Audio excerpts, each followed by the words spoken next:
विधानसभा निवडणुकीदरम्यान मुख्यमंत्री माझी लाडकी बहीण योजना आणून राज्यातील करोडो महिलांना सरसकट दरमहा 1500 रुपये दिले आणि भरभरून मतेही मिळवली.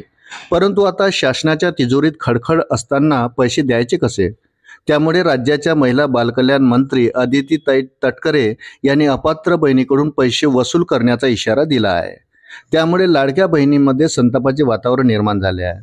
ऑनलाईन भरलेल्या अर्जाची कोणतीही शहानिशा शासनाने न करता मतांच्या लालसेपोटी सरसकट लाडक्या बहिणींना पैसे देऊन जर आता गरज सरो वैद्य मरो या म्हणीनुसार अपात्र बहिणीकडून पैसे परत घेणार असाल तर आमच्याकडून भरभरून घेतलेले मतेही परत करा, असा इशारा कळंबोलीतील कल्पना हनुमंत मोठे या गृहिणीने दिला आहे. वृत्त सविस्तर जाणून घेण्याकरता चॅनलला सबस्क्राईब जरूर करा. विधानसभा निवडणुकीतील राज्यातील लाडक्या बहिणीने चांगलाच करिश्मा दाखवून भरभरून मते देऊन महायुती शासनाला चांगलेच बहुमत दिले. 1500 रुपये मिळालेल्या लाडक्या बहिणींनी ही महायुतीच्या पदरात महामतदानाचे दानही चांगलेच केले. लाडक्या बहिणीचे श्रेय घेण्याची चढाओढ महायुतीतील पक्षांमध्ये सुरू झाली. राज्याच्या तिजोरीवर कित्येक लाखो कोटीचे कर्ज असतानाही राज्यकर्त्यांनी मते मिळवण्यासाठी लाडकी बहीण योजना देण्याची घोषणा केली. 4 ते 5 महिन्याचे पैसेही महिलांच्या खात्यावर जमा केले. राज्याच्या तिजोरीतील खडखडाटामुळे विकास निधी मिळणे दुरापास्त होत आहे.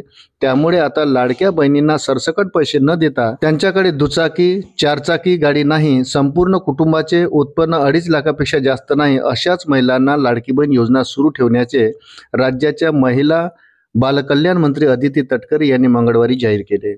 तसेच ज्या अपात्र लाडक्या बहिणींनी शासनाचे पैसे पात्र नसताना घेतले आहेत त्यांच्याकडून वसूल केले जातील किंवा त्यांनी स्वतःहून येऊन शासनाला परत करावेत व आपले अर्ज बाद करावे, असा इशारा दिला. अन्यथा अपात्र लाडक्या बहिणींकडून पैसे वसूल करण्याचा इशाराही दिला. त्यामुळे लाडक्या बहिणींमध्ये प्रचंड संतापाचे वातावरण निर्माण झाले. शासनाने व महायुतीतील घटक पक्षांनी आमची एक प्रकारे फसवणूकच केली असल्याची संतापजनक भावना कळंबोलीतील महिलांनी व्यक्त केली आहे. त्यामुळे ज्याप्रमाणे आमच्याकडून लाडक्या बहिणी योजनेचे आमिष दाखवून भरभरून मते घेऊन सत्तास्थानी विराजमान झाले, आता लाडक्या बहिणींची गरज संपली अन गरज सरो अन वैद्य मरो या तत्वाने लाडक्या बहिणींनी घेतलेले पैसे वसूल करण्याचा तगादा जर शासन लावत असेल तर सत्तास्थानी बसण्यासाठी या अपात्र लाडक्या बहिणींनी दिलेली मते आहेत ती मतेही अपात्र लाडक्या बहिणींची परत करा, अशी संतापजनक भावना कळंबोलीतील सामाजिक कार्यकर्त्या व गृहिणी कल्पना हनुमंत मोठे यांनी व्यक्त केली आहे. अपात्र लाडक्या बहिणींच्या घरी 4 चाकी आणि दुचाकी असली तरी काही 4 चाकी या व्यवसायासाठी घेतलेले आहेत. सद्यस्थितीत आधार, पॅन कार्ड हे सर्वत्र संलग्न असताना शासनाने पैसे देण्याची मग घाई का केली, असा परखड सवाल कल्पना मोठे यांनी उपस्थित करून शासनानेच लाडक्या बहिणींची आता फसवणूक केल्याचे सिद्ध झाले आहे. याचा हिसका हा आगामी होणाऱ्या महापालिका जिल्हा परिषदेच्या निवडणुकीत लाडक्या बहिणी दाखवल्याशिवाय राहणार नाही, असा संतापजनक इशाराही त्यांनी व्यक्त केला आहे.